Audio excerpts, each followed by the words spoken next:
Tidak akan mengeluarkan pipa karena dia yang membuat ini.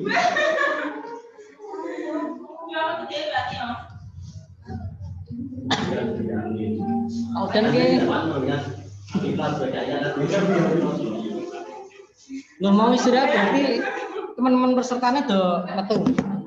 Udah keluar. Iya metu dhisik oke biasa adem.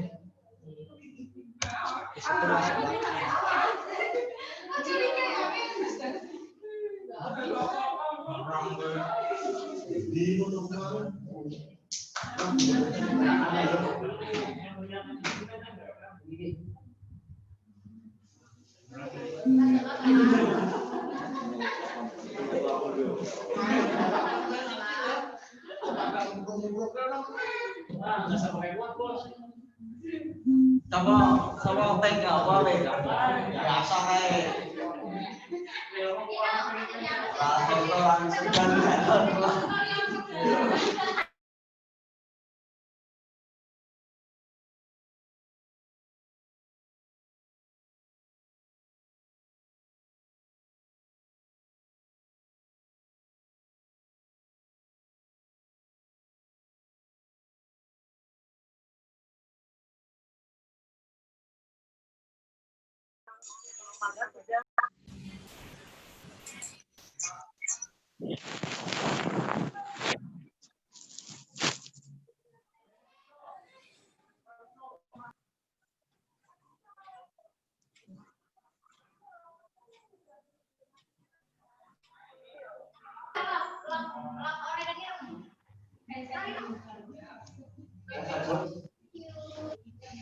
Ini udah banyak yang masuk.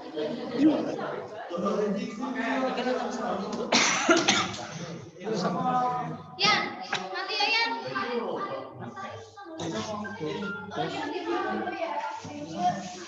Tas. Woi. Kamu suaranya pura? Kamu suaranya pura? Hah? Mati. Kamu suaranya pura?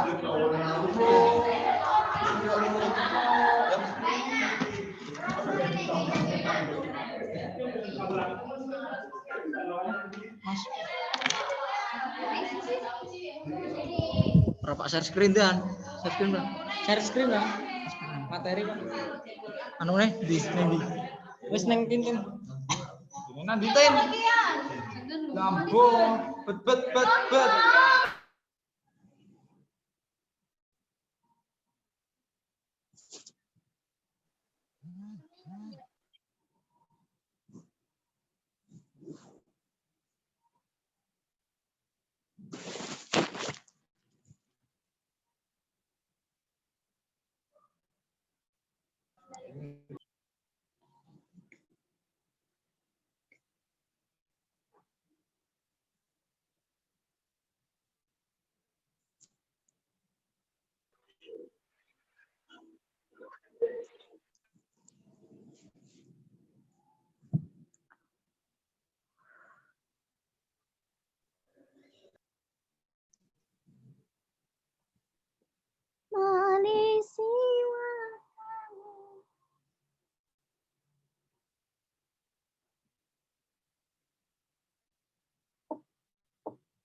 الشمس وضحاها والقمر إذا تلاها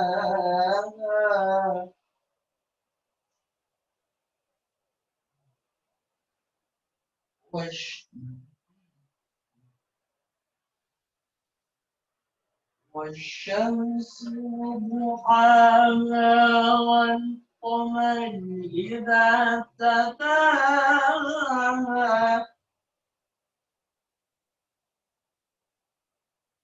والنهار إذا جلاها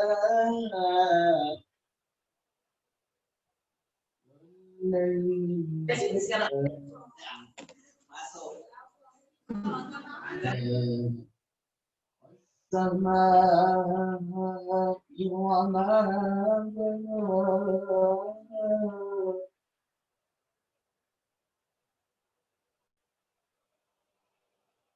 والشمس وضحاها والقمر إذا تلاها والنهار إذا جلاها والليل إذا يغشاها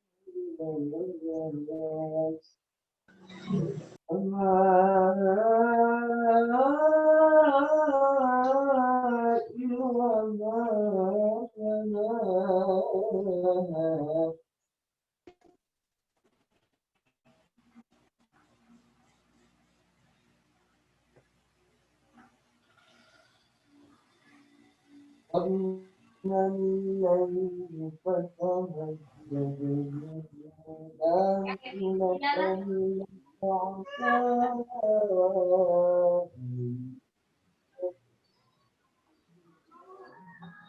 أن ربك مقاما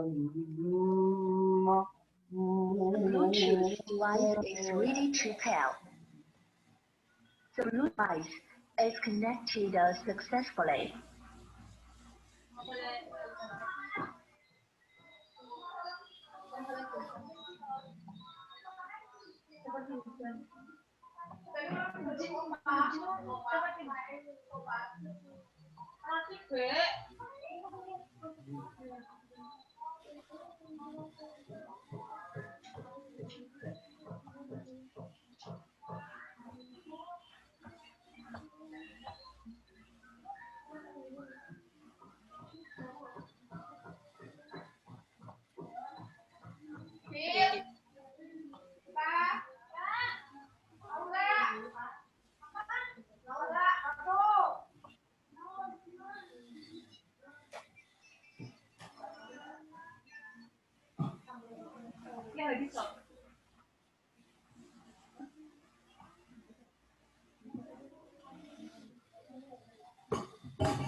Oh, kira yang anak sih sih orang isinya orang isinya kan anak ya bang.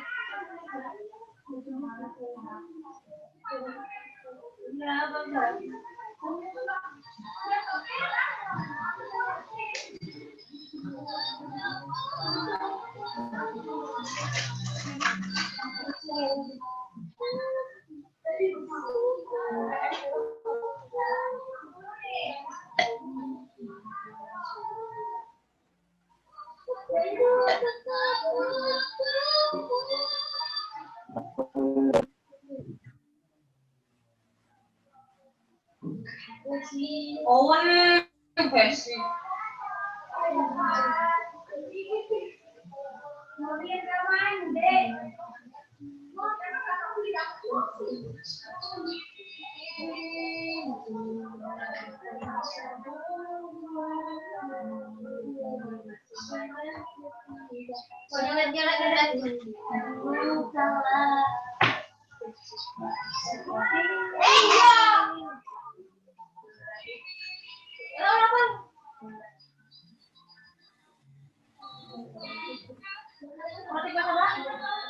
Mati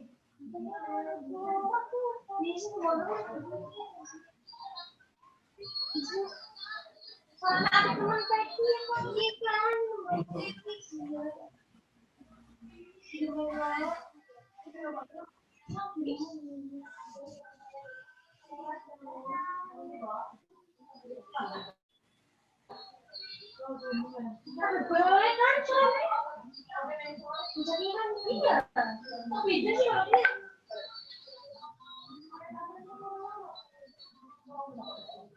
Kopi kunci loh ini.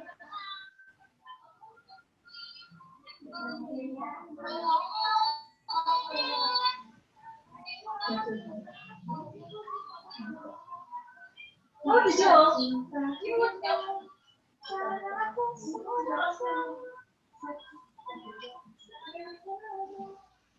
Apa ada cinta yang lain yang penting kau berikan bisa cinta saat ku sedang sayang.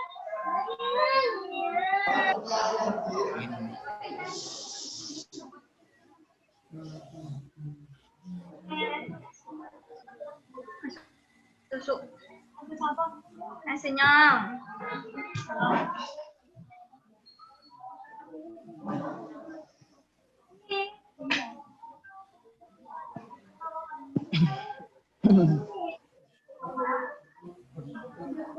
Oke. Sebelum dimulai, harap di-unmute ya.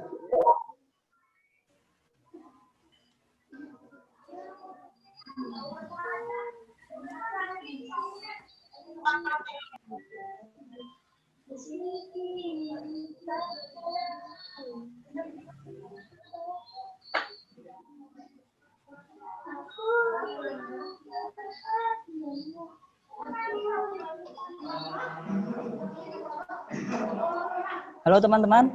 Guys, halo. Cek cek. Halo. Halo. Halo. Dengar gak nih? Dengar kakak. Jelas ya?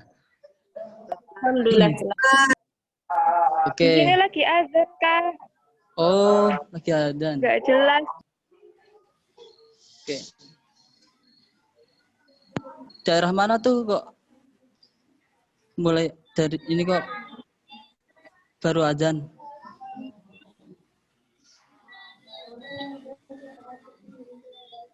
Sini untuk daerah Pekalongan adanya dari tadi ya.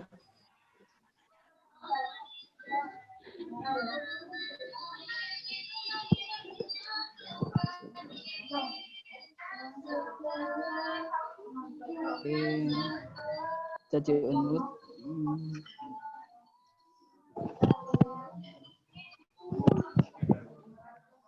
Ya, sebelumnya kamera harap dinyalakan ya. Kamera, halo kamera. Oke.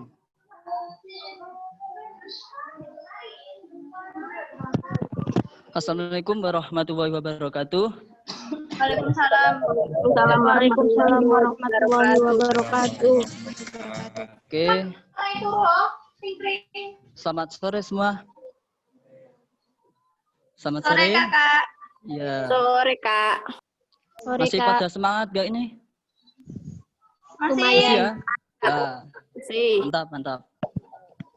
Oke, terima kasih kepada MC atas waktunya. Di sini saya menjadi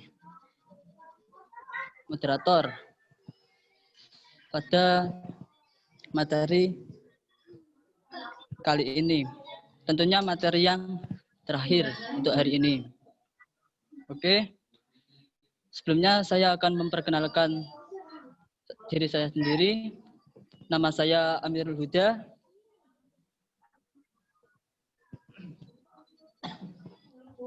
Semester 3. Alamat dari Kendal. Oke, di sini saya akan memandu jalannya diskusi kita pada sore hari ini. Adapun tema pada materi kali ini, ada yang sudah tahu? Halo? Halo? Halo? Cici baru ya. Halo. Oh, pengen baru. Jelas gak nih? Warna purple. Warna purple. Katanya warna hitam. Oke. Yang tadi itu buat Tema hybrid pada materi kali ini yaitu tentang organisasi dan antropologi kampus yang akan dibawakan oleh Dema IAIN Pekalongan yang dari Fakultas Usuluddin Adab dan Dakwah.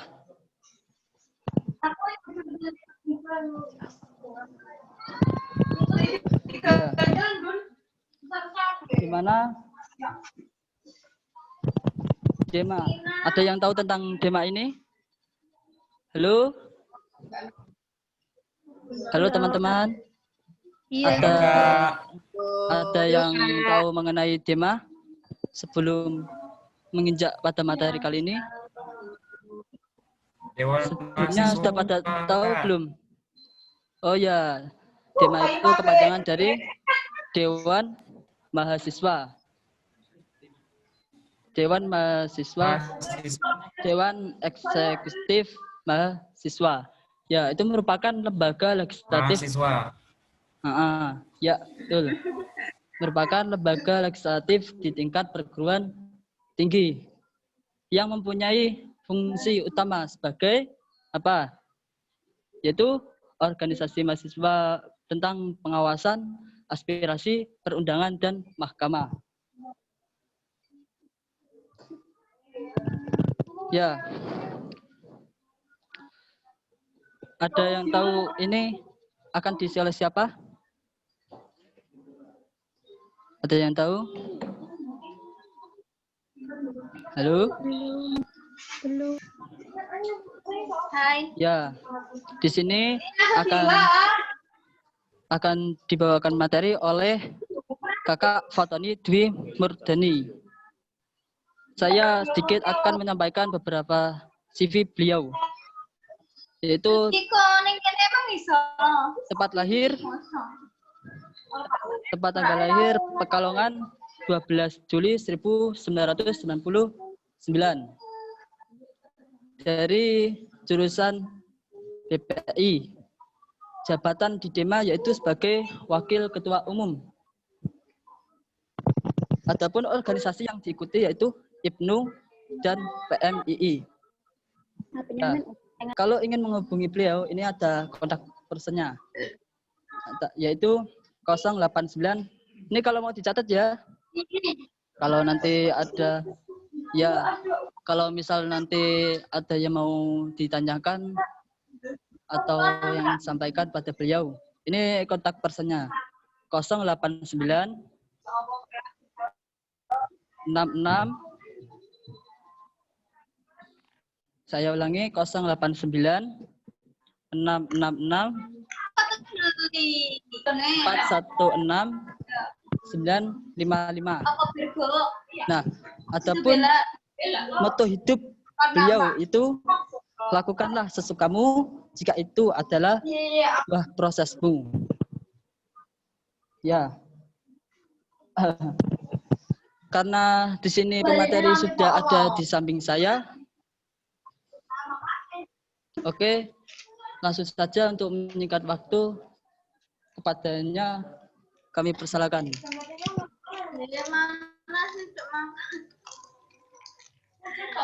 Oke, assalamualaikum warahmatullahi wabarakatuh. Waalaikumsalam warahmatullahi wabarakatuh. Sebelumnya mau cek dulu ya kepada teman-teman semua, teman-teman peserta PKT. Suaranya sudah cukup jelas belum? Jelas.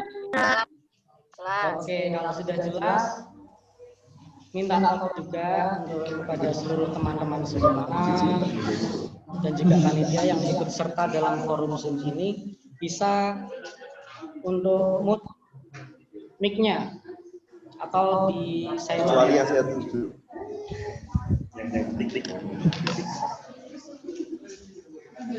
Bisa ya, teman-teman? Yang belum di unmute mohon mohon maaf, yang belum di mute mohon di unmute.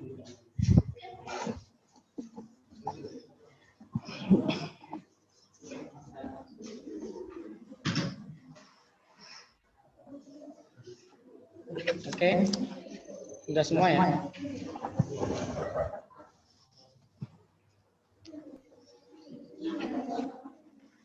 Kita mulai. Saya ulangi salam saya. Assalamualaikum warahmatullahi wabarakatuh. Waalaikumsalam warahmatullahi wabarakatuh. Waalaikumsalam warahmatullahi wabarakatuh. Yang terhormat Rektor YI Pekalongan, yang kami hormati Dekan Fakultas Usuluddin Adab dan Dakwah, yang kami hormati Ketua Jurusan Ilmu Al-Quran Tafsir, yang kami hormati Ketua Senat Mahasiswa Fakultas Usuluddin Adab dan Dakwah, sahabat Hamdan Gobela, yang kami hormati Ketua Dewan Eksekutif Mahasiswa Fakultas Usuluddin Adab dan Dakwah, sahabat Panji Kurniawan, serta yang saya hormati Ketua HMJ Ilmu Al-Quran Tafsir, sahabat Fatinal Lutfa Konita, atau biasa saya panggil Tintin, sahabat Tintin. Kemudian tak lupa teman-teman semua, panitia dan juga peserta yang saya cintai dan saya banggakan. Pertama-tama kita panjatkan puja dan puji syukur atas kehadirat Allah Subhanahu wa taala yang mana telah memberikan nikmat serta hidayahnya kepada kita semua, sehingga pada sore hari ini kita masih bisa bermuajahah, bertemu secara visual, secara online ya. Karena di masa pandemi ini dalam kegiatan PKD atau pelatihan kader dasar HMJ Ilmu Al-Quran Tafsir tahun 2020 tanpa halangan suatu apapun. Salawat serta salam tak lupa kita haturkan kepada junjungan Nabi Agung Muhammad SAW yang mana telah kita nanti-nantikan syafaatnya di yaumil akhir nanti. Baik, langsung saja. Terima kasih atas waktunya Mas Moderator, Mas Amirul Huda. Materi pada sore hari ini akan kami sampaikan sebagaimana mungkin nanti kami akan tampilkan slide. Teman-teman semua bisa menyimak dengan seksama ya. Nanti bisa dicatat hal-hal yang dirasa penting. Materi pada kali ini yang akan kami sampaikan yaitu mengenai organisasi dan antropologi kampus.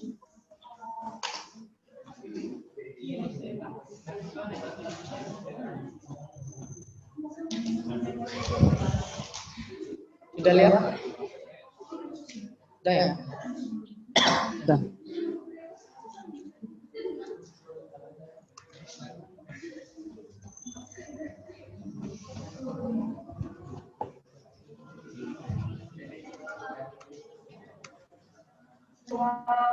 Ada yang tahu apa itu organisasi?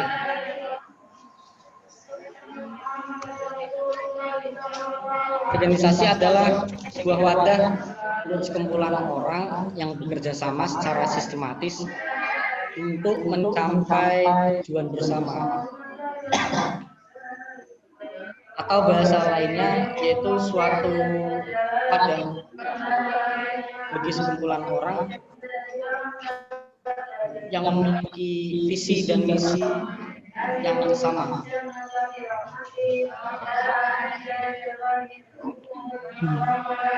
Itu yang belum di mute bisa kita tolong di mute ya, yang lagi ngaji. Halo. Halo, cek cek.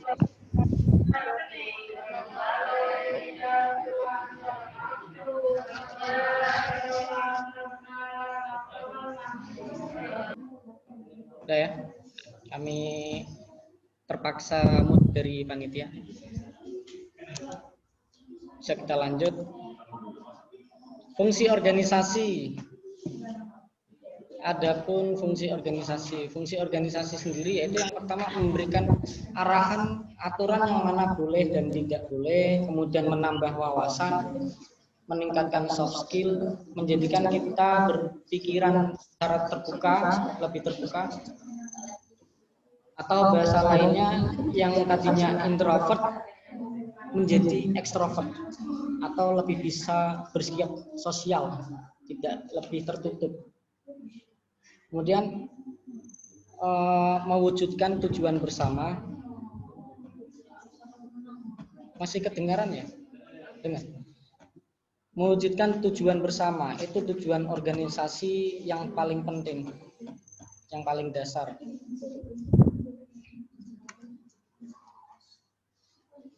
Kemudian ada beberapa macam-macam organisasi di lingkungan kampus IAIN Pekalongan. Ada yang pertama namanya organisasi intra. Organisasi intra itu sendiri yaitu organisasi di dalam kampus. Kemudian yang kedua ada yang namanya organisasi ekstra kampus. Apa itu organisasi intra kampus? Tadi yang sudah saya jelaskan secara singkat yaitu organisasi yang ada di dalam kampus, pada khususnya di sini ada yang ada di Fakultas Usuluddin Adab dan Dakwah atau disingkat FUAD. Yang pertama ada lembaga tertinggi di dalam organisasi lingkungan kampus yaitu namanya Senat Mahasiswa. Tadi sempat disampaikan oleh Mas Moderator, saya katanya dari Dema Mahasiswa, dari Dema, tapi istilahnya legislatif ya, sebagai legislatif. Saya kira kurang tepat, saya luruskan. Legislatif di dalam kampus yaitu Senat Mahasiswa. Ibaratkan IPR-nya.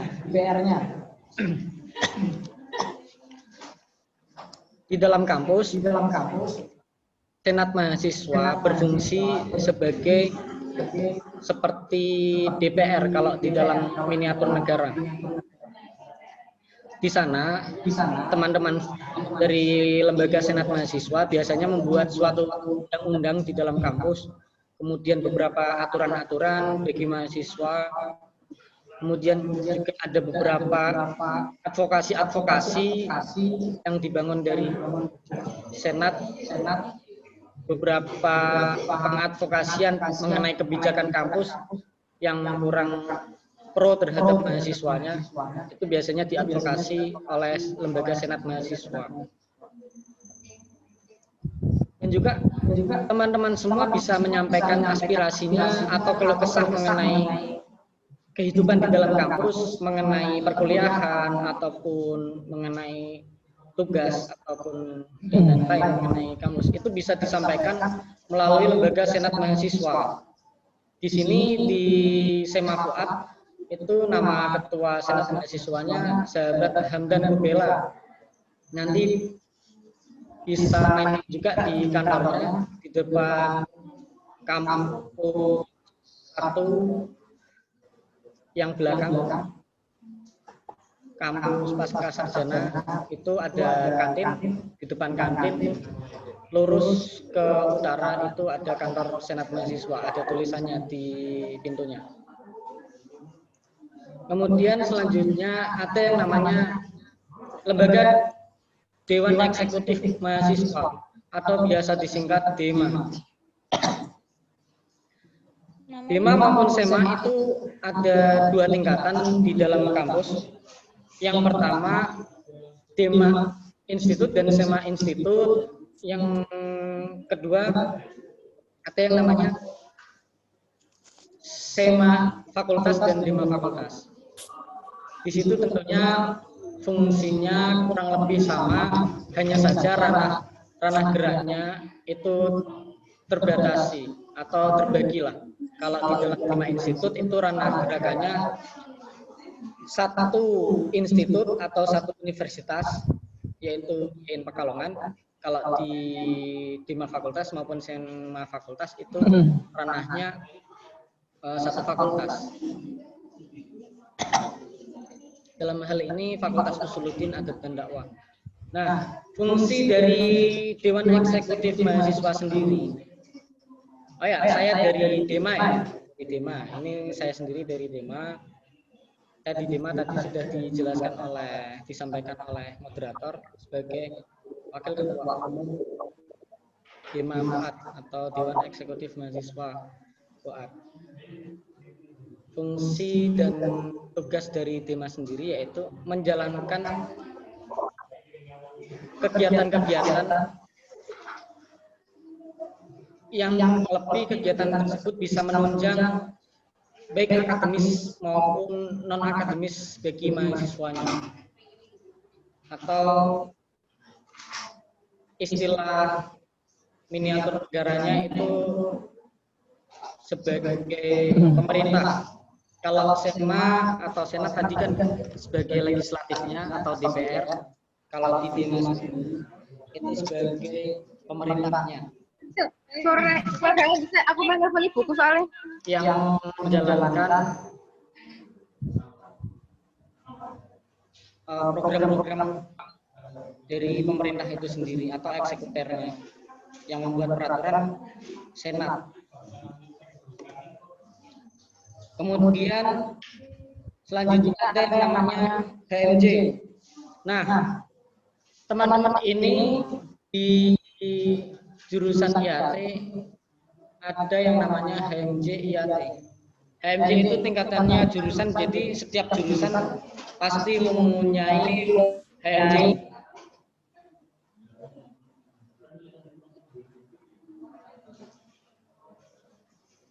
Bisa kita lanjut ya. HMJ biasanya kurang lebih membuat kegiatan-kegiatan yang sifatnya menunjang baik dalam segi akademis maupun non akademis, kurang lebih sama lah sama DEMA. Dan ini juga kegiatan PKJ sendiri itu salah satu kegiatan dari HMJ IAT. Selanjutnya ada yang namanya UKM fakultas. Apa itu UKM? UKM yaitu unit kegiatan mahasiswa. F-nya sendiri itu Fakultas Usuluddin Adab dan Dakwah. Nah, di Fakultas FUAD sendiri itu sudah ada 2 UKM. Yang pertama yaitu UKM Narasakti, yang kedua yaitu UKM Nafi Film. UKM Narasakti sendiri itu arah geraknya itu lebih ke sosial masyarakat, hal-hal yang berkaitan lingkungan hidup itu juga ada di UKM Narasakti. Kemudian UKM yang selanjutnya ada UKM Nafi Film. Di UKM Nafi Film itu arah geraknya itu biasanya memproduksi short movie atau film-film pendek, dan juga beberapa video-video apapun itulah, pokoknya beberapa hal yang mengenai perfilman atau tentang media lah, itu UKM Nafi Film. Itu masih baru 1 tahun ini berdiri 2 UKM tersebut. Di dalam organisasi sendiri ada ruang lingkup, yaitu yang pertama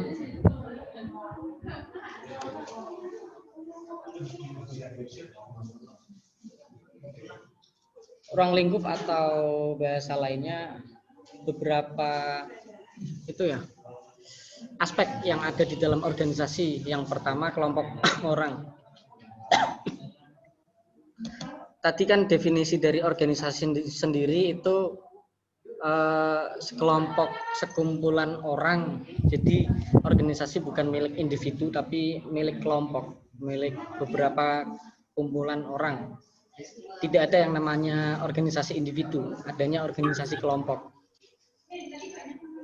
Yang pertama pastinya yaitu ada aspek yang pertama kelompok orang, yang kedua sistem kegiatan atau bahasa lainnya program kerja disingkat proker. Kemudian yang ketiga kerjasama mencapai tujuan yang satu. Satu organisasi pasti memiliki satu tujuan, meskipun ada beberapa yang namanya banyak orang pasti banyak pikiran, tetapi di dalam organisasi saya pastikan mesti punya satu tujuan yang sama. Tidak ada salah satu dari anggota HMC yang memiliki tujuan yang berbeda. Pasti tujuannya sama.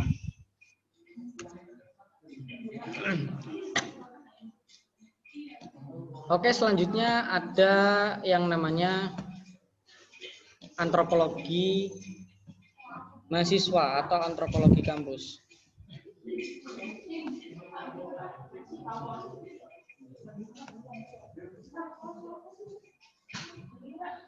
Nah, apa itu antropologi?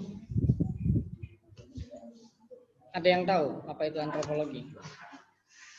Antropologi yaitu ilmu yang mempelajari tentang situasi atau keadaan di dalam suatu lingkungan. Nah, di sini saya akan jelaskan mengenai antropologi mahasiswa dan antropologi kampus, pada khususnya di Fakultas Usuluddin Adab dan Dakwah. Sebelum itu saya akan menjelaskan definisi dari mahasiswa sendiri. Mahasiswa, maha artinya siswa artinya pelajar. Kita sudah tidak lagi atau sudah bukan yang namanya siswa. Teman-teman semua kan sudah lulus dari SD, SMP maupun SMA. Kita sudah di jenjang perguruan tinggi atau bisa dikatakan kuliah. Itu bukan lagi kita disebut sebagai seorang siswa, tapi kita sudah sebutannya sebagai seorang mahasiswa. Mahasiswa. Siswa itu pelajar. Kurang lebih siswa di atasnya siswa. Kita sudah di atasnya siswa pada umumnya, dalam hal ini artinya siswa SD, SMP maupun SMA. Kita sudah menjadi seorang mahasiswa, sudah harus menerapkan beberapa prinsip. Kita harus sudah memiliki prinsip. Kita sudah tidak lagi boleh nganutan, ya bahasa kasarnya nganutan terhadap apapun itu. Kita harus sudah memiliki prinsip.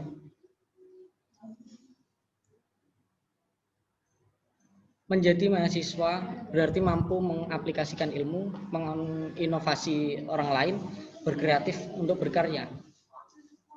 Ada yang tahu Tridharma perguruan tinggi? Berhubung di mood semua, saya langsung jawab. Tridharma perguruan tinggi yaitu yang namanya tri kan 3. Yang pertama yaitu pendidikan atau perkuliahan seperti biasa teman-teman lakukan, yaitu presentasi makalah ataupun membuat tugas-tugas dari kampus, dari dosen. Itu aspek yang pertama, yaitu pendidikan atau perkuliahan. Kemudian yang kedua ada yang namanya penelitian.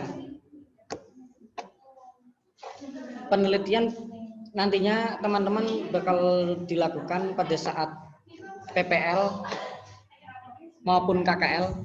Itu teman-teman semua bisa melakukan sebuah penelitian. Dan itu hukumnya wajib. Tridharma perguruan tinggi itu wajib. Tridharma, 3 dasar yang harus diselesaikan sebagai seorang baik mahasiswa, dosen maupun civitas akademika. Itu harus menyelesaikan 3 tugas tersebut. Yang pertama pendidikan atau perkuliahan, yang kedua tadi ada penelitian, yang ketiga itu yang kurang bisa dimaksimalkan pada kaum-kaum atau teman-teman yang tidak tergabung dalam organisasi di dalam kampus maupun luar kampus, yaitu pengabdian masyarakat. Kita semua tahu bahwa kampus ada yang namanya program KKN. Apa itu KKN? Kuliah kerja nyata. Kita nantinya akan diterjunkan di suatu lingkungan masyarakat. Kita nanti akan membuat suatu program di dalam lingkungan tersebut. Kurang lebih nanti akan membawa sedikit perubahan. Harapannya kan seperti itu. Tetapi di dalam kegiatan KKN sendiri itu bakal dilakukan tidak lebih dari 40 hari. Kemudian saya tanya kepada teman-teman semua, apa hanya dengan waktu 40 hari di lingkungan masyarakat tersebut akan mengalami beberapa perubahan atau akan ya kurang lebih seperti itulah, akan teman-teman semua ini selama tidak lebih dari 40 hari di dalam lingkungan masyarakat tersebut, apa bisa membawa perubahan? Mungkin bisa, tapi kurang maksimal saya kira. Tidak cukup dengan 40 hari teman-teman semua membuat suatu program, kemudian direalisasikan pada lingkungan tersebut, kemudian masyarakat mungkin bisa langsung menerima ataupun tidak, itu biasanya tergantung kondisi atau letak geografis atau kultur masyarakat tersebut. Saya kira dengan waktu 40 hari teman-teman semua tidak bakal cukup untuk menyelesaikan tugas yang ketiga tersebut, yaitu pengabdian masyarakat. Pengabdian masyarakat yang sesungguhnya nantinya teman-teman bisa terrealisasikan dengan maksimal itu ketika mengikuti suatu organisasi. Nah, di organisasi tersebut baik HMJ, DEMA, SEMA maupun organisasi ekstra kampus, nantinya teman-teman semua bisa mengimplementasikan teori-teori yang didapatkan di dalam perkuliahan. Saya ingat ada suatu ilmuwan atau peneliti dari Bandung itu menyatakan bahwa ilmu yang kita dapatkan dari perkuliahan atau di dalam perkuliahan kampus itu tidak lebih dari 40%. Ilmu yang kita dapatkan, teori-teori yang kita dapatkan di dalam makalah, kemudian tugas-tugas yang diberikan dosen itu tidak lebih dari 40% yang kita dapatkan. Yang 60% kita akan dapat dari mana? Akan kita dapatkan dari mana? Ya, kita mengikuti organisasi-organisasi yang ada di dalam kampus. Itu di situ fungsi yang sebenarnya dari suatu organisasi sendiri, yaitu ada banyak. Yang pertama, menambah wawasan, menambah pengalaman, menambah relasi, bisa terjun langsung kepada masyarakat, bisa ngabdi langsung kepada masyarakat. Itu melalui apa? Melalui organisasi. Saya kira dengan mengikuti organisasi tidak ada sesuatu yang sia-sia. Nanti teman-teman semua ketika nanti sudah bisa berjumpa di dalam di kampus, nanti langsung bisa gabung di HMJ ya.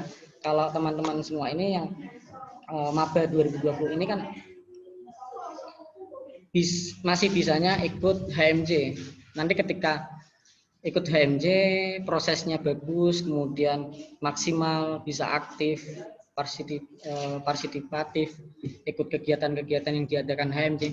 Nanti bisa ikut jenjang selanjutnya, yaitu 5 fakultas maupun SEMA fakultas. Kurang lebih kira-kira seperti itu.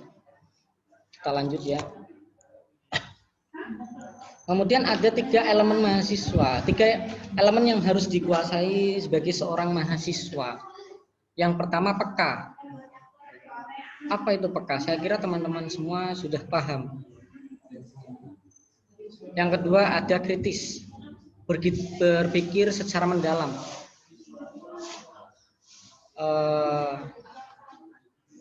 Lawan katanya kritis kan apatis. Ya, lawan katanya peka juga apatis atau tidak peduli apa-apa. Kritis bisa diartikan orang yang berpikir secara mendalam, tidak mudah nganutan, mempunyai prinsip. Yang ketiga ada namanya intelektual. Ini dasar yang paling penting yang harus dikuasai oleh mahasiswa, pada khususnya mahasiswa IAT ya, itu harus memiliki intelektual. Tadi saya kira sudah diberikan materi oleh Pak Kajur, yaitu Pak Kurtifadal ya. Beliau orangnya hebat, memiliki intelektual yang bagus, yang luas, pandangannya luas. Beliau juga salah satu aktivis gender. Apa itu gender nanti teman-teman semua bisa sambil belajar ya. Oh ya, bagaimana kita bisa menjadi seorang yang intelektual? Saya jelaskan teman-teman semua. Sebagai seorang mahasiswa itu sudah tidak bisa lagi dipisahkan dari yang namanya buku. Ada dari teman-teman peserta PKD ini yang tidak suka membaca buku sama sekali. Tentunya beberapa masih ada lah ya. Tapi kami harap dari Dema Fuad, teman-teman mahasiswa IAT ini lebih melek terhadap literasi ataupun minat terhadap membaca. Di dalam Al-Quran sendiri kan sudah dijelaskan melalui malaikat Jibril apa wahyu pertama yang diterima Nabi Muhammad. Iqra. Iqra artinya apa teman-teman? Bacalah. Maca sapa sira kabeh. Masya Allah, itu yang saya harapkan.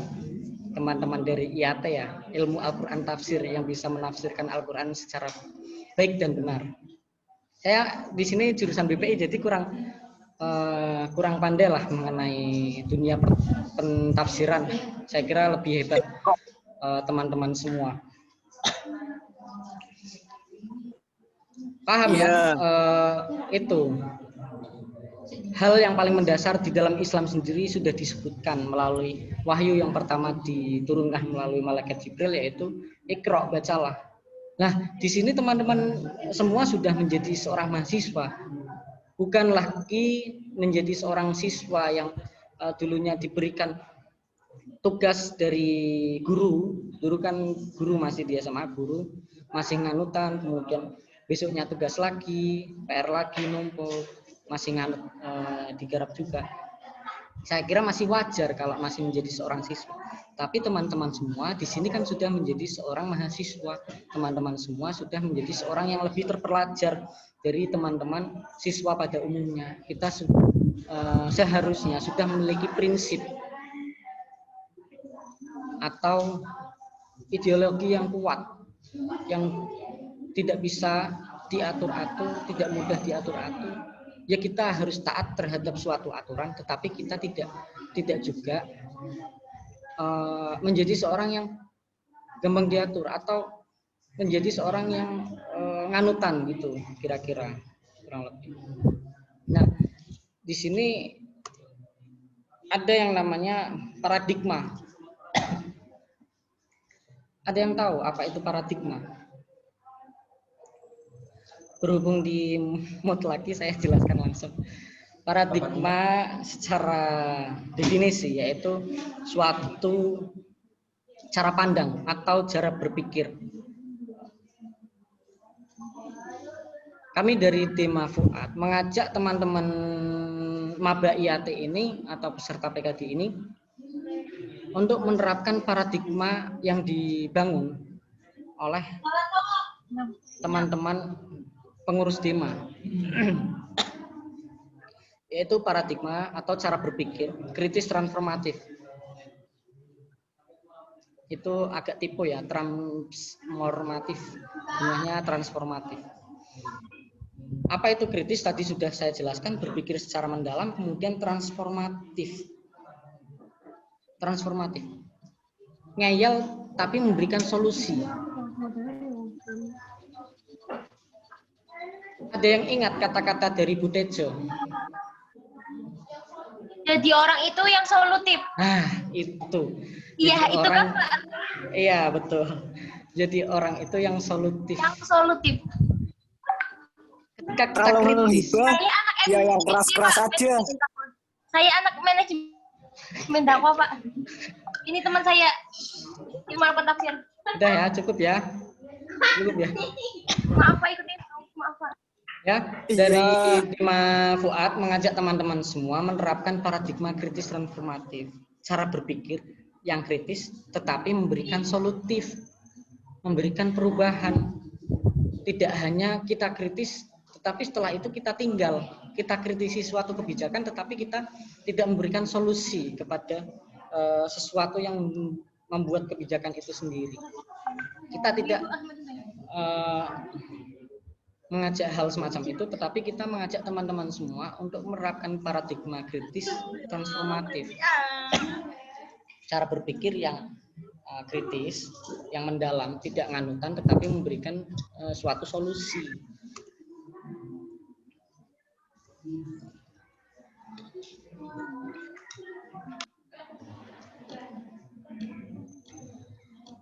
Saya tanya ke teman-teman semua, nanti bisa silakan di-unmute sebentar ya. Di sini teman-teman semua selama mengalami perkuliahan online ini di masa pandemi ini, kira-kira sudah pas atau belum yang diberikan materi yang diberikan oleh dosen ataupun baik teknis maupun ataupun itulah beberapa hal yang berkaitan mengenai perkuliahan online. Saya kira saya tanya ke teman-teman semua, Enggak teman-teman enak. semua sudah efisien, sudah enak atau belum perkuliahan online ini? Banget. Enggak enak banget. Terus kalau baik ya. Terus kalau Pak, belum pusing Pak. ya pusing, belum sesuai, kemudian belum efektif, belum efisien, menghabiskan banyak kuota, Nggak kemudian paham.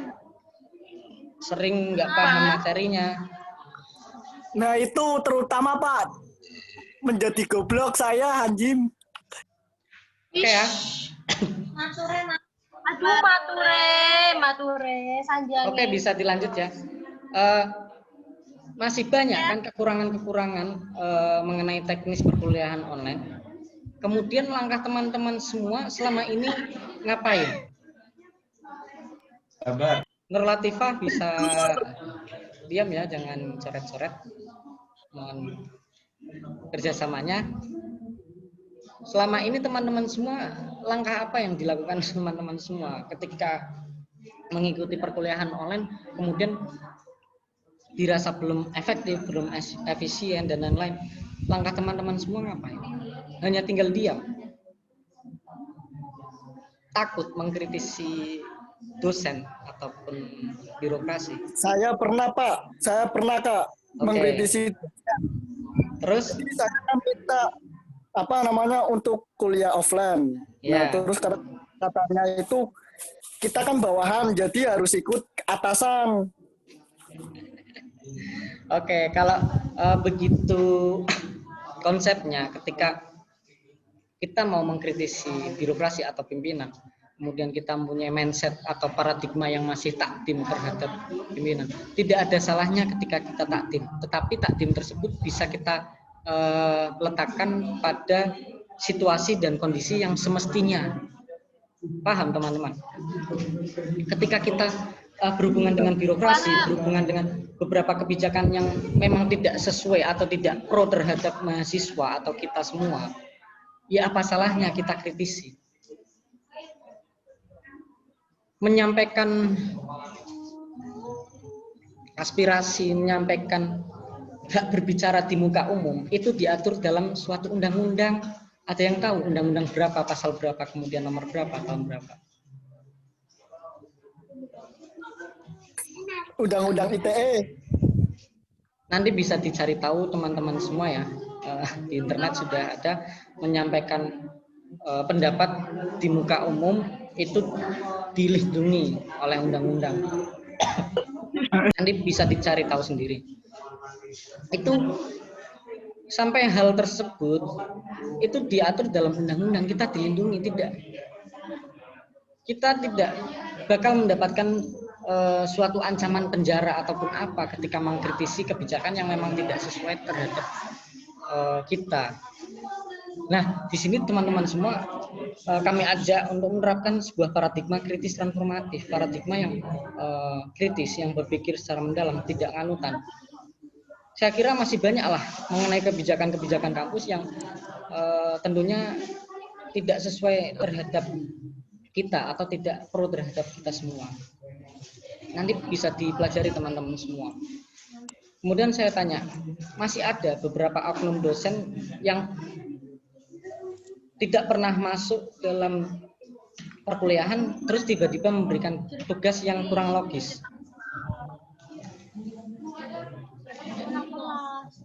Masih banyak teman-teman. Masih, Pak. Nah, terus langkah teman-teman semua ngapain ketika ada beberapa oknum dosen yang seperti itu? Pasrah.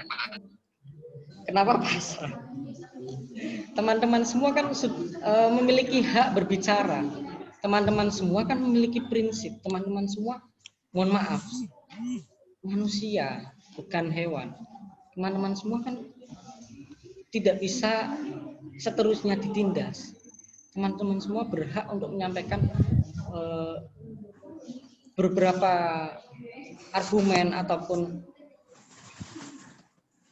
hak berbicara ataupun mengkritisi terhadap sesuatu yang kurang pro terhadap kita, tetapi didasari apa? Didasari intelektual. Bagaimana kita mendapatkan intelektual tersebut? Ya dengan kita membaca buku.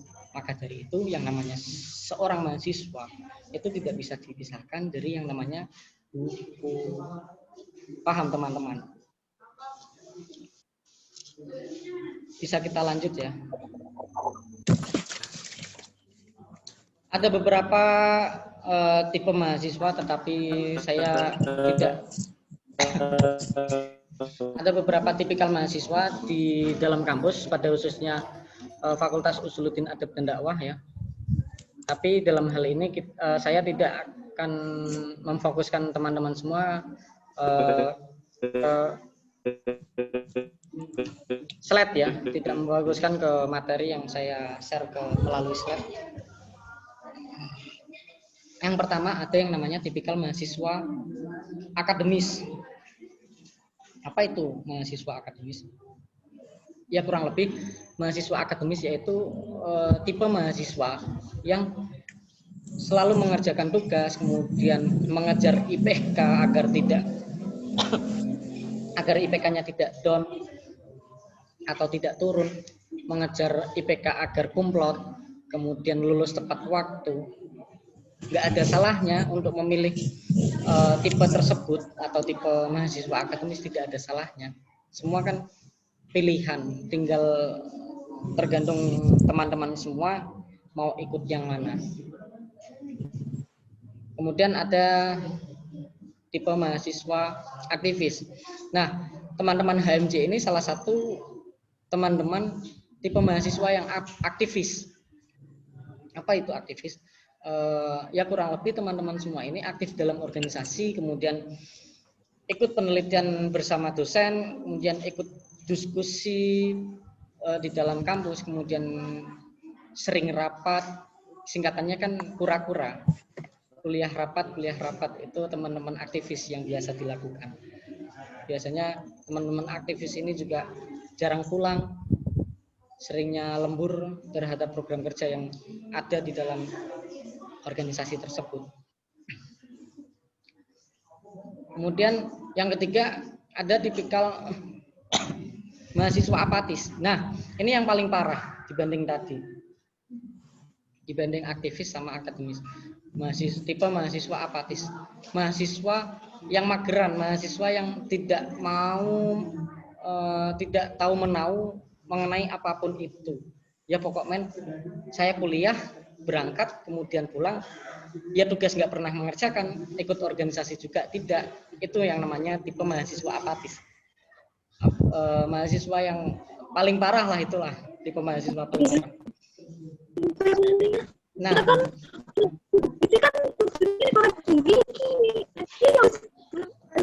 bisa di-mute ya teman-teman. Sebentar lagi kita selesai. Nah, itu tipe yang ketiga, yaitu tipe mahasiswa apatis, tipe mahasiswa yang paling parah, tipe mahasiswa yang mageran, tidak mau bergerak. Katanya kan al-harokah barokah. Orang yang bergerak itu selalu berkah. Nah, itu kata teman-teman aktivis ya. Pokoknya ketika kita bergerak, maka kita akan barokah gitu, kurang lebih kira-kira. Nah, saya harap teman-teman semua ini bisa memilih dari beberapa tipikal atau tipe mahasiswa yang ada di dalam kampus ini ya. Tadi saya sebutkan 3 saja. Sebenarnya masih banyak, ada hedonis, kemudian dan lain-lain. Etika menghubungi dosen selanjutnya. Saya kira teman-teman semua sudah paham lah bagaimana cara menghubungi dosen yang baik dan benar. Yang pertama, kira-kira teman-teman bisa memilih waktu yang tepat untuk menghubungi dosen. Dan jangan salah juga ya, jangan sampai menghubungi dosen di atas jam 8 malam. Itu kan sudah sangat mengganggu waktu istirahat dari dosen sendiri. Kemudian memberikan awalan dari mulai salam ataupun sapaan ataupun apa. Kemudian yang pertama, ucapkan maaf. Setelah salam kita mengucapkan maaf. Itu salah satu bentuk dari citra dari seorang mahasiswa yang memiliki kerendahan hati atau memiliki sopan santun. Seperti itulah kurang lebih kira-kira ya. Kemudian menyebutkan identitas. Jangan sampai menghubungi dosen tanpa identitas. Nantinya ya tidak bakal direspon juga nanti dari dosen kalau tidak ada identitasnya. Tapi bisa menyantumkan nama lengkap, NIM, dari jurusan apa, kemudian semester berapa. Nah, itu penting juga itu, memberikan identitas ketika menghubungi dosen. Jangan sampai menghubungi dosen, Assalamualaikum Pak atau Bu, saya mau tanya mengenai saya siapa yang dimaksud, seperti itu. Nanti saya kira tidak bakal direspon oleh dosen. Kemudian bahasa, kita harus pandai-pandai menggunakan bahasa yang baik dan benar. Saya kira teman-teman peserta semua ini sudah paham lah bahasa yang baik dan benar bagaimana. Tidak mungkin juga menyebutkan kata DMN, OTW, SY, apalagi salamnya pakai PPPPP, itu kan nggak mungkin juga. Sebagai seorang mahasiswa IAT itu memberikan salam terhadap dosennya kan PPPP, bro, ya apa nih, udah maaf belum, itu kan nggak mungkin juga sebagai seorang mahasiswa.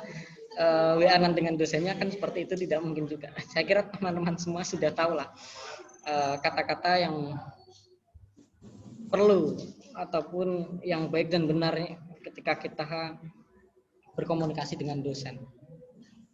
Dan tidak lupa kita akhiri ya dengan salam juga, terima kasih sebelumnya, kemudian salam, seperti itu.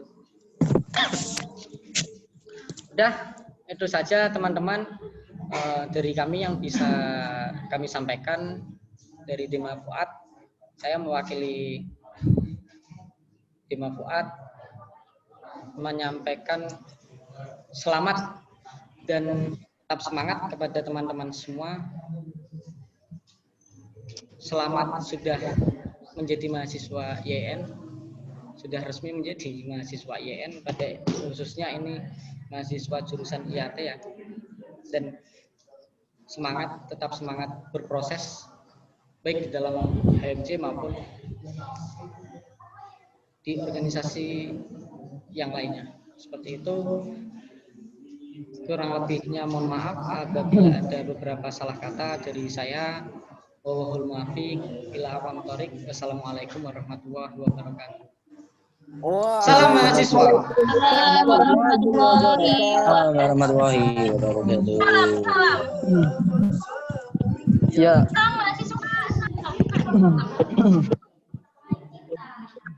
menarik sekali ya pemaparannya dari Mas Fatoni di Merdani selaku Wakil Ketua Umum.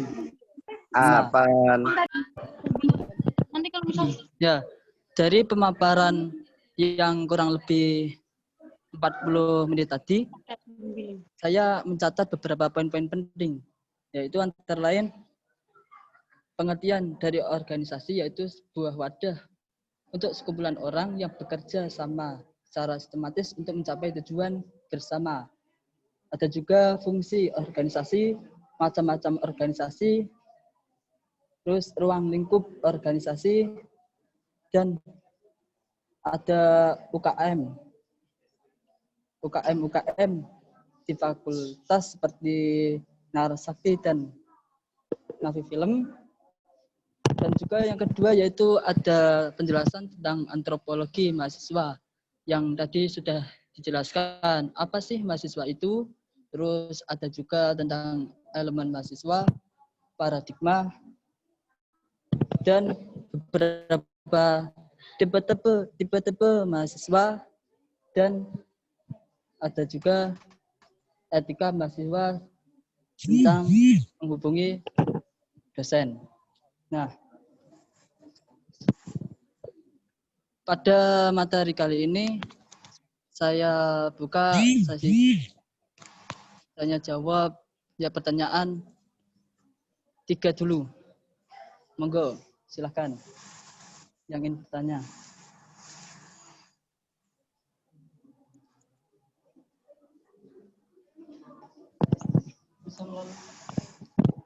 Ya, bisa melalui chat atau langsung suara.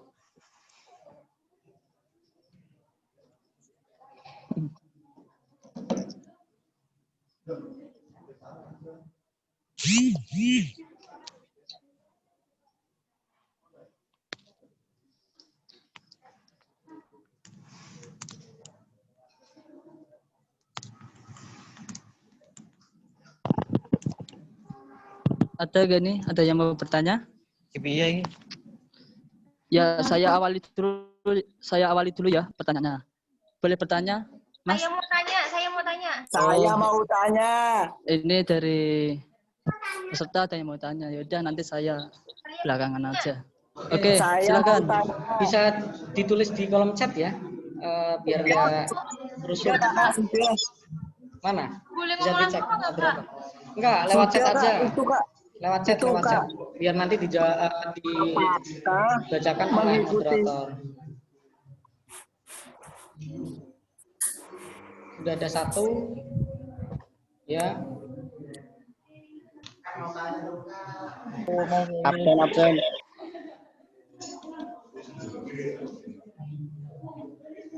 Ada lagi? Silakan bisa melalui kolom chat. Bukan nama dan name ya. Langsung pertanyaannya.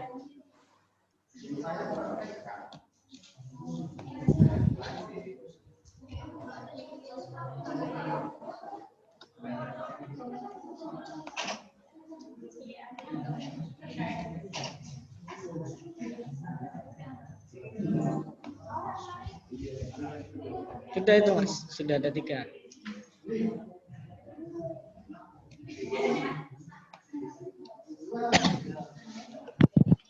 Ya, jadi pertanyaan yang pertama itu dari Mas DPR ini siapa ya? Kalau boleh tahu. Halo. Hai. Ini DPR ini siapa inisialnya? Kok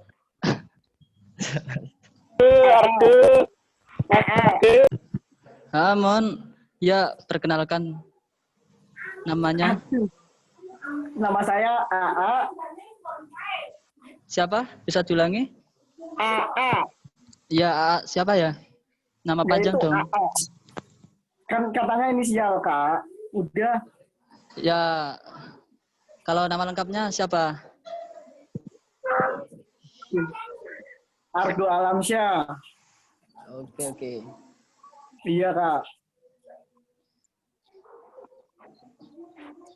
Ya, dari Mas Argo Alamsyah ini bertanya, apakah mengikuti organisasi itu penting? Gitu ya? Terus apakah mengikuti, ya itu. Nanti pertanyaan kedua. Satu dulu atau langsung, Mas? Satu persatu. Ya, satu-satu. Oke, monggo Mas. Oke, terima kasih atas pertanyaan dari Mas Alam ya panggilannya. Pertanyaannya cukup bagus dan cukup singkat. Apakah mengikuti organisasi itu penting? Baik, saya jawab semaksimal mungkin. Bisa didengarkan ya teman-teman semua. Apakah mengikuti organisasi itu penting? Jawaban saya sangat-sangat penting. Apa alasannya? Tadi sudah saya jelaskan cukup gamblang mengenai organisasi, kemudian arah gerak kita di organisasi nantinya bagaimana, kemudian manfaat yang bakal kita ambil, yang kita dapatkan dari suatu organisasi itu apa. Saya kira tadi sudah sangat jelas. Ya, tidak ada salahnya juga saya memberikan penjelasan lagi agar lebih detail ya. Organisasi sangat penting. Kenapa? Karena organisasi kalau menurut saya itu sudah menjadi bagian dari pola hidup saya. Kehidupan sehari-hari saya tidak bisa dilepaskan dari yang namanya organisasi. Tetapi prinsip saya ketika mengikuti organisasi, hidupilah organisasi, bukan hidup di dalam organisasi. Paham maksudnya? Coba kita membuat mindset yang ada di dalam pikiran kita bahwa kitalah yang menghidupi organisasi, bukan lagi kita hidup di dalam organisasi. Ketika kita memiliki mindset tersebut, maka kita tidak akan lagi merasa rugi ketika mengikuti organisasi. Malah kita merasa ada yang kurang ketika kita tidak aktif di dalam organisasi tersebut, ketika kita menerapkan mindset seperti itu, bahwa kita menghidupi organisasi, bukan kita hidup di dalam organisasi. Kemudian alasan yang selanjutnya kenapa organisasi itu penting, manfaat yang akan bisa kita ambil dari ketika kita mengikuti organisasi. Yang pertama, tentunya ilmu. Yang kedua, pengalaman yang mungkin tidak bisa didapatkan ketika tidak mengikuti organisasi. Kemudian relasi, kemudian wawasan yang luas. Itu beberapa manfaat yang saya sebutkan ketika kita mengikuti organisasi. Organisasi akan membentuk citra yang ada dalam diri kita. Organisasi akan merubah yang tadinya kita ekstrovert, yang tadinya kita introvert akan menjadi seorang yang ekstrovert, menjadi seorang yang lebih bisa berkehidupan secara sosial bermasyarakat. Kita lebih terbuka, kita tidak tertutup. Kemudian ada lagi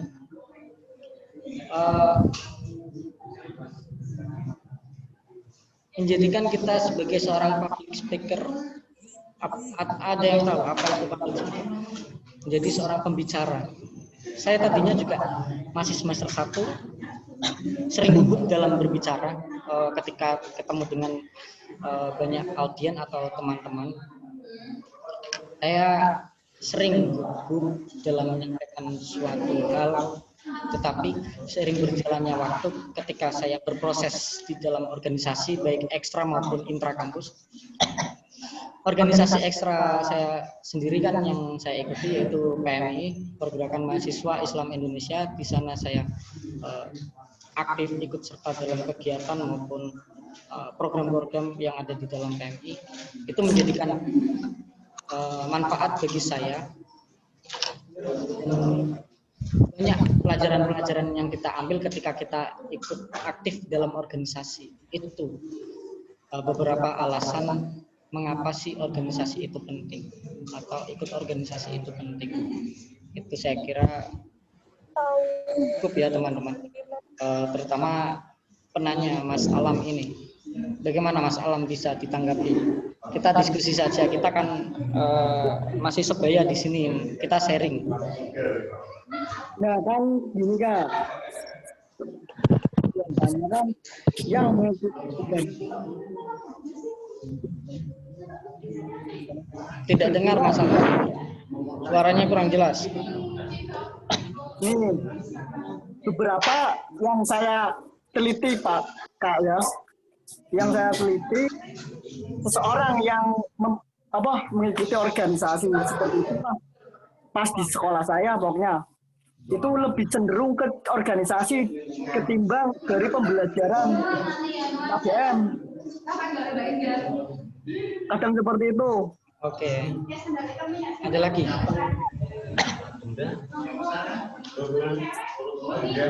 Cukup Mas Alam. Udah dulu itu. Oke ya, bisa saya tanggapi ya Mas Alam.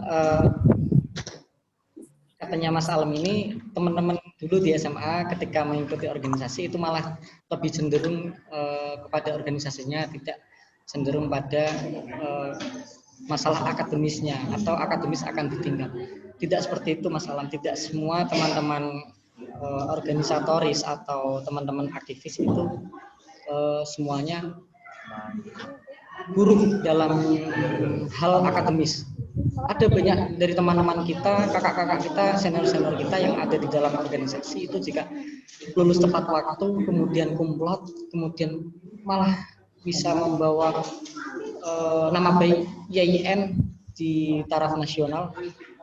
Ada banyak teman-teman kita, banyak dari senior-senior kita yang juga mewakili IAIN Pekalongan, mewakili kontingen IAIN Pekalongan dalam beberapa ikut serta kompetisi-kompetisi tingkat nasional.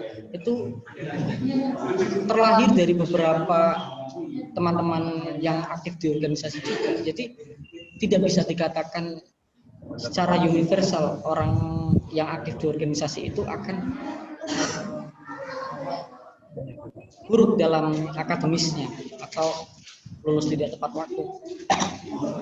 Saya akui memang ada beberapa teman-teman yang aktif di organisasi kemudian sampai di DOM memang ada, tetapi semua kan pilihan.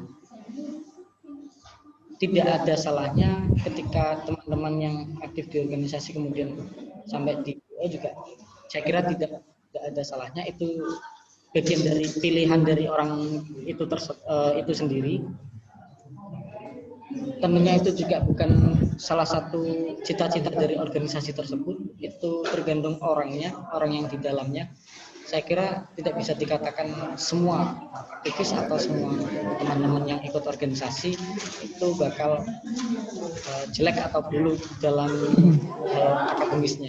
Kurang lebih seperti itu Mas Alam kira-kira. Oke, ya bisa kita lanjut pertanyaan yang kedua. Langsung saja Mas moderator, saya yang baca. Ya, ini lanjut pada pertanyaan yang kedua dari Mbak Vina Sifaur Rohmah. yaitu bagaimana ciri-ciri organisasi yang baik itu. Oke, langsung saya jawab Mbak, siapa namanya? Vina ya. Saya panggil Vina saja lah. Apa sih ciri-ciri organisasi yang baik itu apa saja ya Kak? Ciri-ciri organisasi yang baik kita lihat dari kegiatan-kegiatan yang ada di dalam organisasi itu sendiri. Kemudian arah gerak dari organisasi tersebut memiliki tujuan yang jelas. Kemudian terakhir yang paling penting, memiliki ideologi yang jelas, tidak berlawanan dengan Pancasila. Ada banyak organisasi di Indonesia ya, berbicara negara, ada banyak organisasi mengenai radikalisme yang berlawanan dengan Pancasila. Itu saya setuju ketika dibubarkan, saya sangat setuju. Mengapa demikian? Karena kemerdekaan Indonesia adalah cita-cita dari semua pahlawan yang gugur dalam medan pertempuran atau medan perang zaman dahulu. Kemudian beliau para pahlawan merumuskan sebuah sistem yang ada di dalam suatu negara. Dia semua bersusah payah memerdekakan Indonesia, kemudian menyusun satu sistem yang baik untuk negaranya. Negara dengan kondisi geografis yang sedemikian rupa, dengan banyak suku, banyak budaya, apalagi banyak bahasa. Apa kira-kira sistem yang cocok? Itu dirumuskan oleh beliau-beliau para pahlawan. Ketemulah satu sistem, yaitu Pancasila. Saya kira Pancasila kurang Islami apa, teman-teman? Yang pertama, ketuhanan yang Maha Esa. Siapa Tuhan yang Maha Esa? Ya Allah Subhanahu wa Ta'ala. Saya kira teman-teman tafsir lebih paham lah mengenai hal itu. Nah, maksud saya dengan menjelaskan hal semacam ini, saya kira teman-teman semua bisa ketika mau ikut organisasi bisa lebih teliti lah, lebih menerapkan analisis terlebih dahulu terhadap organisasi tersebut. Tidak kemudian mudah saja gabung ke organisasi-organisasi yang ideologinya kemudian arahnya kurang jelas. Itu teman-teman, Mbak Vina ya. Ciri-ciri organisasi yang baik yaitu memiliki tujuan yang jelas, memiliki ideologi yang tidak berlawanan dengan Pancasila, kemudian ya dari kegiatan-kegiatannya saja juga bisa kita lihat positif seperti itu. Sudah jelas ketika ada organisasi yang memiliki kegiatan negatif, nah itu pasti organisasi yang tidak baik seperti itu. Oke, apakah sudah jelas? Ya udah jelas, alhamdulillah. Jelas ya Mbak? Satu lagi ya, satu lagi. Ya, pertanyaan dari Mbak. Bismillahirrahmanirrahim. Itu bagaimana sih cara untuk mengatur waktu antara pondok, kampus, dan organisasi? Gimana nih Mas? Oke, terima kasih atas pertanyaannya. Ini cewek apa cowok Mbak? Bismillah nih, cewek. Panggilannya? Bismillah. Ismi atau siapa? Ya pokoknya Mbak Bismillah ya. Mbak Bismillah ini tanya bagaimana sih Kak cara mengatur waktu antara pondok, kampus, dan organisasi. Mbak Bismillah ini mondok itu karena program beasiswa atau memang kemauan sendiri? Bisa dijawab Pak? Saya karena Gimana? KIP. Ya, berarti program beasiswa ya, mondok karena program beasiswa. Lah. Oke. Bagaimana cara mengatur waktu antara pondok, kampus, dan organisasi? Saya kira teman-teman semua harus belajar mengenai manajemen, ilmu manajemen, ilmu memanage suatu hal atau suatu apapun lah itu. Nah, di situ teman-teman nanti akan mendapatkan beberapa ilmu mengenai antara prioritas 1, prioritas 2, kemudian prioritas 3. Semuanya kan itu penting. Pondok, kampus, organisasi menurut saya itu penting. Tetapi ada nilai prioritas yang lebih tinggi. Mana yang lebih tinggi daripada pondok ataupun kampus ataupun organisasi itu disusun secara hierarki dari atas sampai bawah. Nah, di situ nanti Mbak Ismi ini bisa membuat suatu schedule ketika ya kurang lebih gambarannya hari ini saya harus ikut pondok, harus menyelesaikan tugas kampus, atau harus ikut organisasi atau kegiatan organisasi. Itu nanti Mbak Ismi bisa membuat suatu schedule. Jadi nanti gerakan dari atau ya kegiatan dari Mbak Ismi ini tidak akan terganggu satu sama lain, nanti bisa lebih teratur. Ya nanti saran saya bisa belajar mengenai ilmu manajemen. Kurang lebih seperti itu Mbak Ismi. Terima kasih. Berhubung waktunya sudah cukup larut senja ya. Anak ini teman-teman semua kan milenial nih ya, senja kemudian kopi. Ya, hal yang berkaitan seperti itu. Kurang lebihnya mohon maaf dari saya. Apabila ada kesalahan lagi saya mohon maaf. Terima kasih sudah ikut serta berpartisipasi atau ikut forum di Zoom ini. Kurang lebihnya mohon maaf apabila ada salah-salah kata. Wassalamualaikum warahmatullahi wabarakatuh. Waalaikumsalam warahmatullahi wabarakatuh. Waalaikumsalam warahmatullahi wabarakatuh. Khair, Ya. khair. Subhanallah, subhanallah. Ya, jadi sudah jelaskan ya pertanyaan dari kalian. Luar biasa sekali pertanyaan dan diskusi pada kali ini, yaitu yang pertama mengenai pentingnya mengikuti organisasi. Tadi sudah dipaparkan dengan secara jelas dan detail. Adapun semboyan dari beliau yaitu hidupilah organisasi, jangan hidup dalam organisasi. Dan adapun pertanyaan yang kedua yaitu bagaimana ciri-ciri organisasi yang baik itu gimana, itu sudah dijelaskan. Dan yang ketiga itu bagaimana cara mengatur waktu antara pondok, kampus, dan organisasi, itu tadi juga sudah dijelaskan secara detail. Oke, dari saya sendiri mohon maaf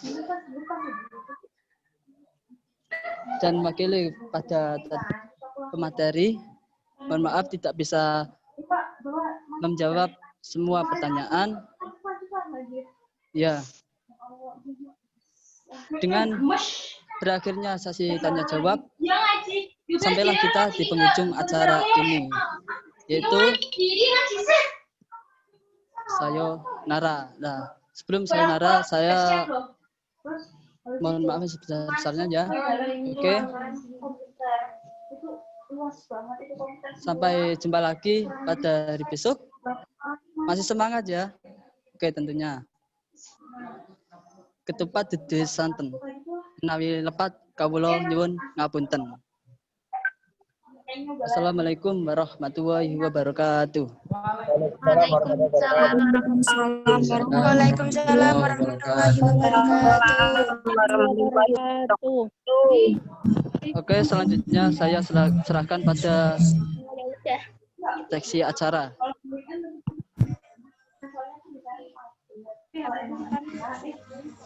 Wis, apa sih? Amangnya barang pegang itu sih, iya megang, tapi enggak. Ini apa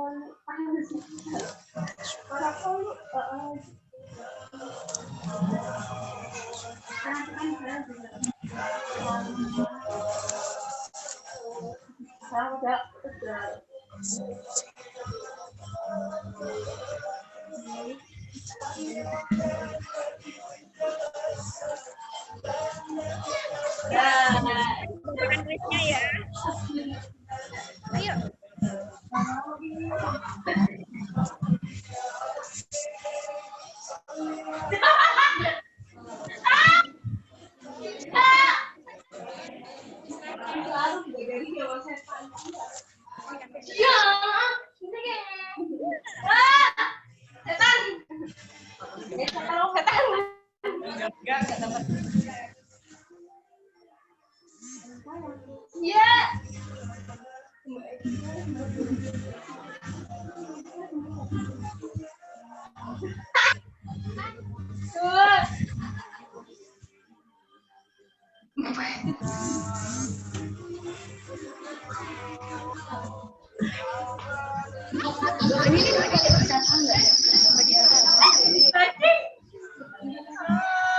Halo. Hai.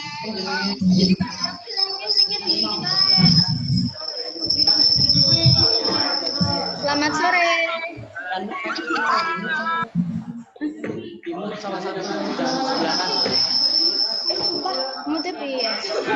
Kok digomong?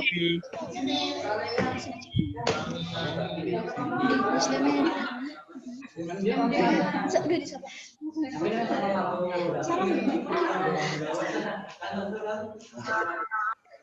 Assalamualaikum warahmatullahi wabarakatuh. Waalaikumsalam warahmatullahi wabarakatuh. Selamat sore semua. Hai Mbak. Ngantuk enggak? Apa Mbak? Semangat semangat ya. Kesel. Males. Bentar lagi selesai kok. Nanti bisa di unmute.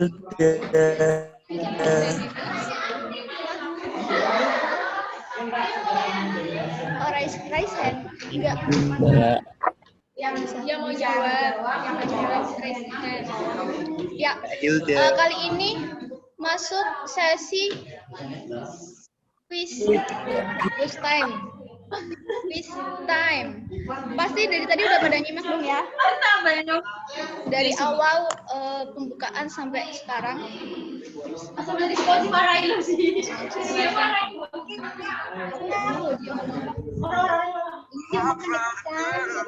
Oke, emang bisa. Halo.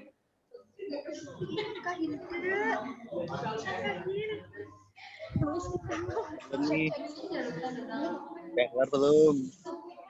Dia dengar suara kakak enggak?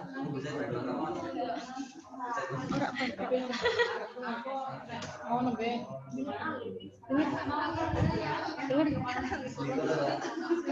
Halo. Hai. Halo. Hai. Bisa fokus sebentar? Ya, sekarang. Hai. Hai. Hai. Hai apaan? Perlu kenalan dulu apa nggak usah? Hai juga. Hai. Hilda. Ini perlu kenalan dulu apa nggak usah? Ini ngapain lagi Kak? Ini kuis. Perlu kenalan dulu apa nggak usah?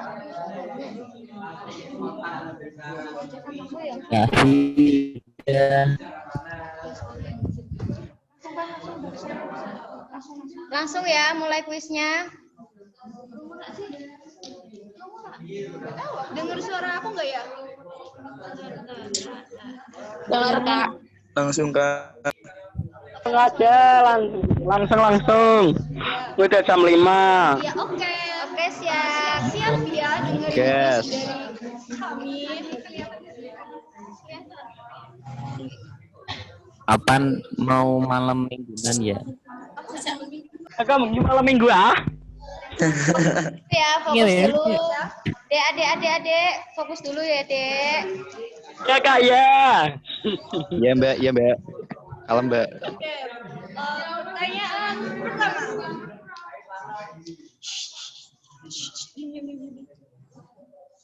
Oke, rebutan. Ya, rebutan. Kalau mau jawab bisa raise hand. Oke, balapan. Ya, fokus ya. Ya. Kalian mau minta soal yang susah apa yang gampang? Susah gampang. Halo? Yang susah. Oke, yang susah. Oke. Susah gampang. Susah. Yang susah aja Mbak.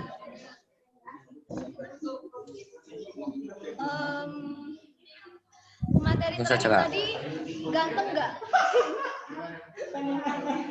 Ganteng sekali. Apa? Ganteng. Jawab ya, saya hitung loh. Pemateri Iya, Kak. tadi ganteng atau enggak? Ganteng. Ganteng Kak, karena dia cowok. Yang cowok juga bilang ganteng. Ganteng Afan. Kayaknya cantik kok. Ganteng nih Dewi tapi.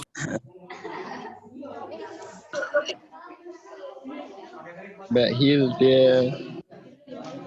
Hai. Kak kenal ya? Kenal dong. Kenal dong. Soal Semester kedua 3 ya. kok.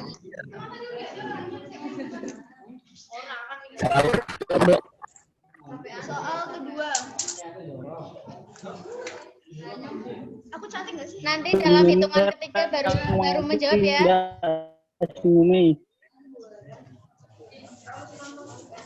Dalam hitungan ketiga baru menjawab ya, guys. Iya, siap. Soal kedua.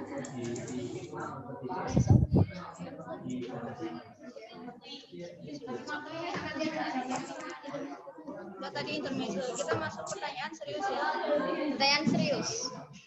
Pertanyaan yang pertama. Siapa? Apa? Namanya Lura. Dengerin. Ya. Siapa? Udah siap apa belum nih? Dengar nggak? Dengar. Fokus ya. Jangan lupa raise hand. Kalau jawab tapi nggak raise hand itu nggak kami anggap. Aduh, kasihan nggak dianggap. Ya makanya raise hand. Dan follow juga. Ya jahat. Oh ya. Syarat kedua selain raise hand, kalian juga harus follow IG kita. Yo. Siap. Baik Kak, baik. Lamaan. Ngantuk ya, yang bilang lama ngantuk ya? Ditunggu. Sabar ah. Nungguin ya. Berisik. Apa sih hurufnya apa? Oke, masuk ya. Siapa? Siap. Nama Bapak saya. Siapa nama bapak saya? Nama Bapak Mbak. Ya nama mertua saya. Nama bapak Anda ya nama mertua saya. Maaf, pinter gombal. Baik. Rohman. Pak Ijo. Ya udah sore. Siapa nama?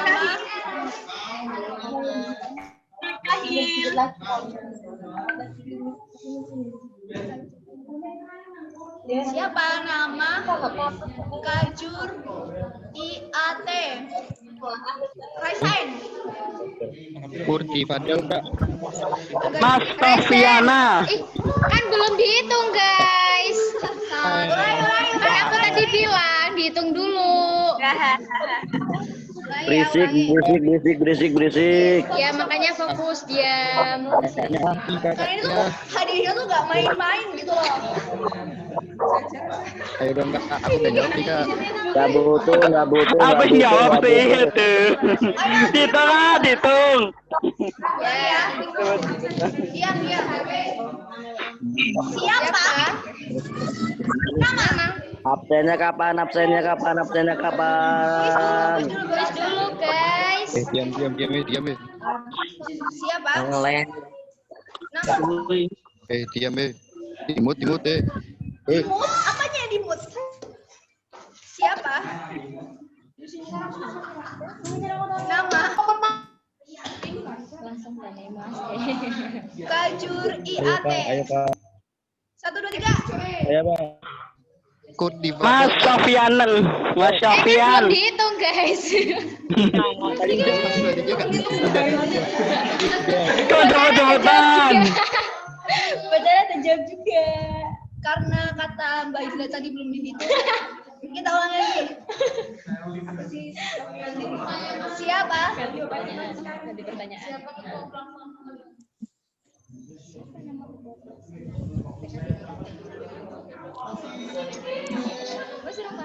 Siapa?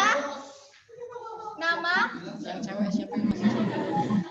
Ketua Pelaksana PKD IAT tahun 2020. 1, 2, 3. Mbak Fatih. Mas Sofian. Ini yang nge-raise hand. Mas Sofian. Triani. Ini 3120046. Jawab. Dengar nggak?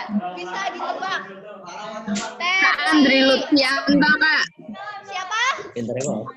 Kak Andri Lutfianto. 10.000 rupiah.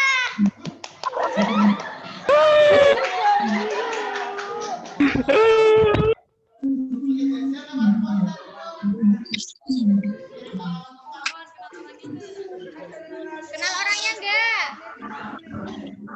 Mesti kenal dong. Cuma lihat tadi, Kak. Nggak kenal. Halo, Peti. Halo, Kak. Kenal Mas Angelina enggak? Enggak. Tadi lihat pas perkenalan itu. Pas apa itu sambutan. Berarti merhatiin ya, bagus-bagus. Punya nomor HP-nya Mas Andri enggak?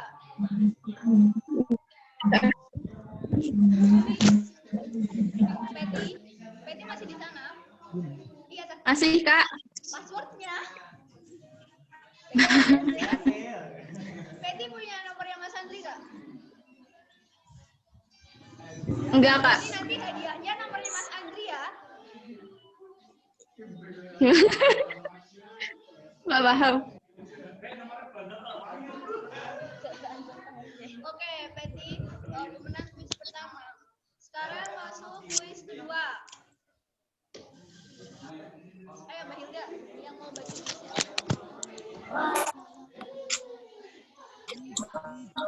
Kedua ya. Dengar. Kuis kedua ya.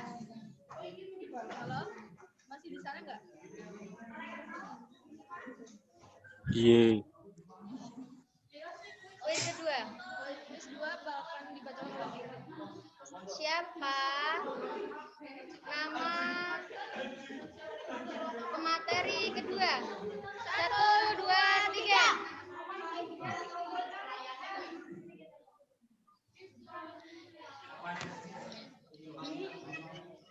Siapa nih yang mau jawab? Gak ada yang tahu. Udah ada yang raise hand. Siapa? Intan Fortuna NIM 31200061. Siapa Intan? Pemateri kedua? Hilyati Aulia. Ibu Hilyati Aulia. Ibu Hilyati Aulia.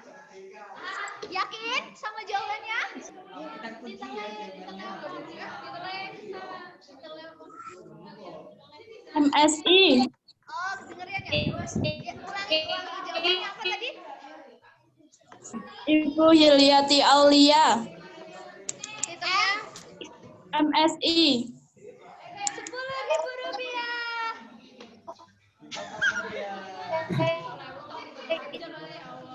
Krik. Ya nggak boleh krik-krik dong, harus semangat kaliannya. Masa krik-krik sih? Udah sore kamu capek. Tahrib. Terus lanjut ya. Lanjut gak nih? Mau cepat Udah, selesai lanjut. nggak? Ngunduk Kak. Udah. Satu lagi. Untuk kakak yang sebelah kiri, sekarang yuk.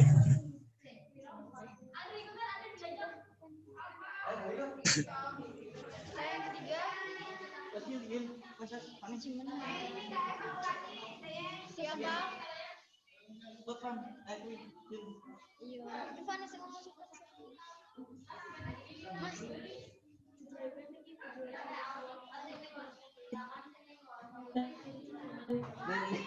Untuk materi terakhir tadi, judulnya apa? Resep 1-2 minggu. 1, 2, 3.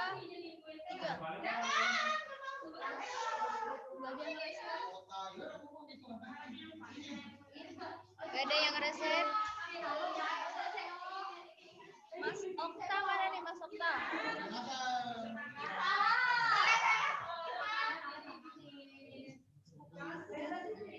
Ini gak ada yang jawab, berarti tadi memperhatikan atau tidak materi yang ketiga.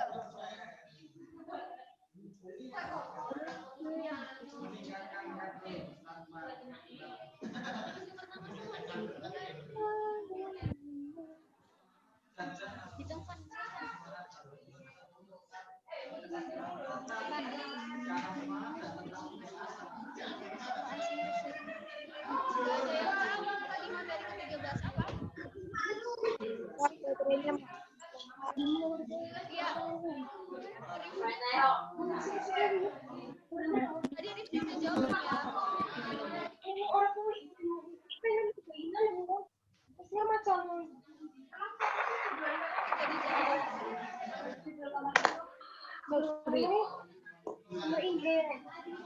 Kamera Vina Shifa.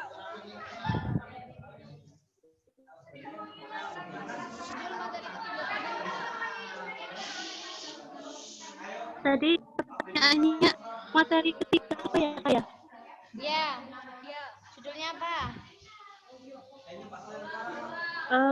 Organisasian dan antropologi kampus. Apa? Keorganisasian dan antropologi kampus.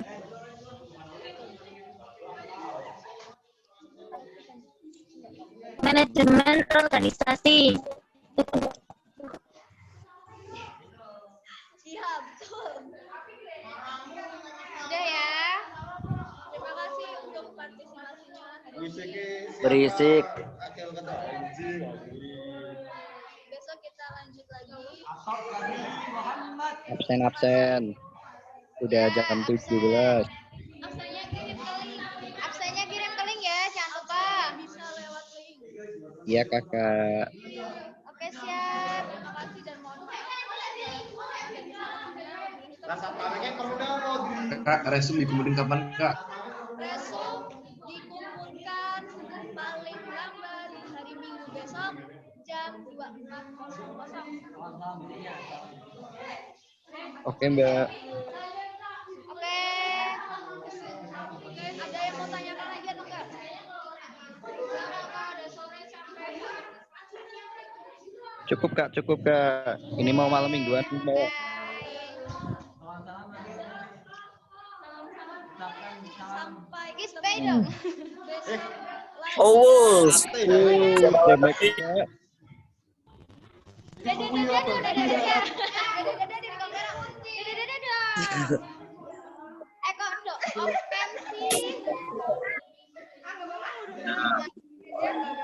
yang on cam. Oke, terima Terima kasih ya. Kalau benernya marana yang pakai airphone semua orang heo.